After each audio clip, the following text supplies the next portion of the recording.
20 years ago, right after I invented wholesaling, I developed a unique strategy for acquiring distressed properties listed for sale on market with real estate agents that I coined the double dip technique. And over the years, it's allowed me and my students to acquire thousands of on-market properties and transact millions of dollars in real estate deals. After the 2008 market crash, I perfected this technique because at the time, the very best deals were bank-owned properties listed for sale by real estate agents. Now today, the double dip technique is a well-known and widely used strategy, but with the new buyer's agent commission reform, what will happen to the double dip technique? In this video, I'll break it down for you. But first, if you're new here, my name is Jerry Norton. I make millions of dollars a year wholesaling and flipping houses. And here on my YouTube channel, I show you how to do the same. So if you want to be a flipping genius like me and live your dream life, subscribe to my channel and watch my videos. If you don't know what the double dip technique is, let me first explain how it works. The traditional commission model used by agents was a combined 5 to 6% split between the listing agent and the buyer's agent and paid by the seller from his proceeds at closing. Now, whenever I identified a distressed property for sale that I was interested in, I would strategically go directly to the listing agent unrepresented and offer her to also represent me on the buyer's side. By doing so, in addition to already getting 3% for the listing, she also got the other 3% for being the buyer's agent, essentially doubling the commission earned by not having to share the commission with a different buyer's agent. Hence why I called it the double dip strategy. Now, technically, when the same agent represents both the seller and the buyer, it's called dual agency. Now, some states like Texas and Florida don't allow dual agency, but the double dip still works because there are other similar models such as designated agency and transaction broker, which I'll discuss later, so keep watching.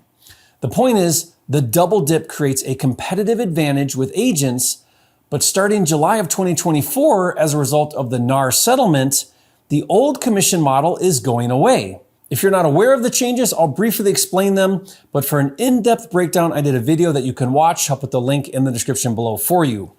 No longer is the buyer's agent entitled to a 3% commission paid from the seller's proceeds. Going forward, the buyer's agent has to negotiate his commission. Now, that doesn't mean he couldn't still charge 3%, and it doesn't mean that the seller couldn't agree to pay it. That could still happen, but it would have to be negotiated. That's the point. The buyer's agent is no longer entitled to a 3% commission just for showing up. Now he has to figure out how much he's going to charge, and he also has to figure out who's paying his fee.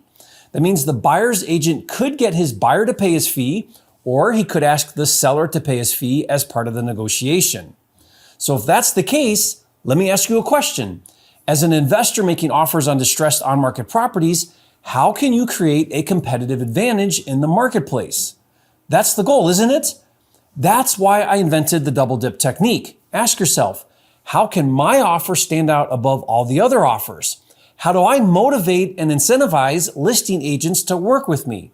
How can I stand out in the crowd in the market? What can I do to get agents calling me when they get distressed properties that I might be interested in?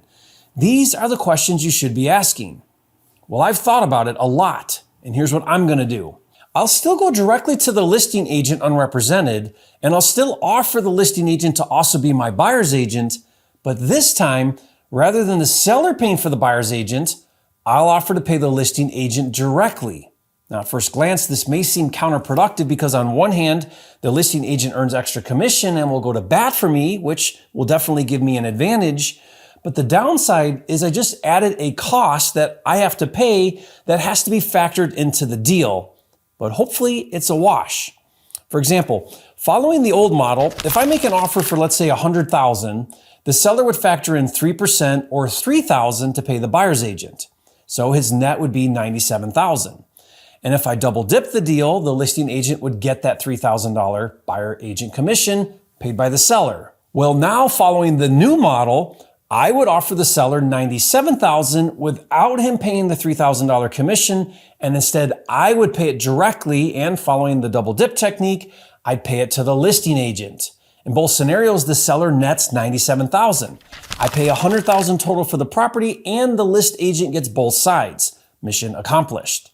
The difference is I have to pay the buyer's agent commission, not the seller, but it ends up being the same in the end. Even though either way I pay the same and the seller nets the same, the benefit is the list agent gets to double dip the deal, which makes a world of difference. Never forget, with on market, it's never about the deal. It's always about the relationship. Always play the long game. If listing agents know they can earn more money working with me, they will not only help me get deals, but they will bring me repeat business. So what if the listing agent either can't or won't represent you as the buyer's agent? Rule number one when making offers on market is always offer it. Don't assume they can't or won't, even in a non-dual agency state. Offer the buyer agent side and let the listing agent decide what they want to do. There are 3 alternative options the listing agent could choose, 2 of which accomplish the same objective of creating a competitive advantage. First, the listing agent could switch the listing to a transaction broker. Now, if the seller agrees, the agent could receive compensation from both parties by not representing either.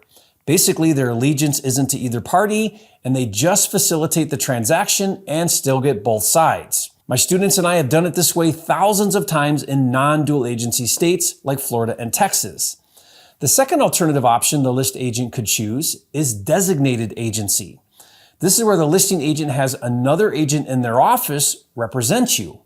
By doing so, the listing agent gets a referral fee. While not as good as dual agency or being a transaction broker, it's still a win because they earn more money by working with you.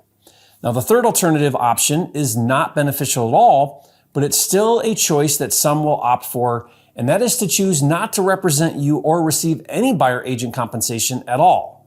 Now, to avoid any conflict of interest with the seller, some agents may tell you to go find your own representation and then submit your offer, and others will still write and present an offer for you without representing you or receiving any compensation.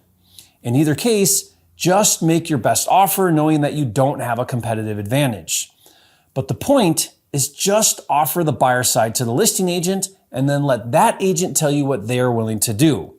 And when that happens where the agent opts not to represent you on the buyer side, keep in mind, while you don't have a competitive advantage with the listing agent, your offer will be more compelling to the seller because you can offer a higher price if you waive the buyer side commission altogether and don't have to factor that in as a cost. So to recap, the only real change in the double dip strategy is instead of the seller paying the buyer's agent commission, now you have to pay it and you have to factor that cost into your offer price. But you better believe that I'll continue to use the buyer's agent commission to build relationships with agents, create repeat business, stand out in the market, and create a competitive advantage. Now, to help you navigate the double dip technique with agents, be sure to get my agent scripts. Best of all, I'll give them to you for free. Just go to agentofferscripts.com for the free download. And finally, if you're concerned about now having to pay the buyer's agent commission, don't be. If you find a good on-market deal or an off-market deal for that matter, I'll step in and buy it and pay you a $10,000 finder fee. Now I have systems and capital in place and I'm looking for good deals. So if that sounds exciting, then watch this free training where I'll explain all of the details and how to get paid $10,000 for every deal that you find that meets my criteria. So watch that now and I'll see you on the next video.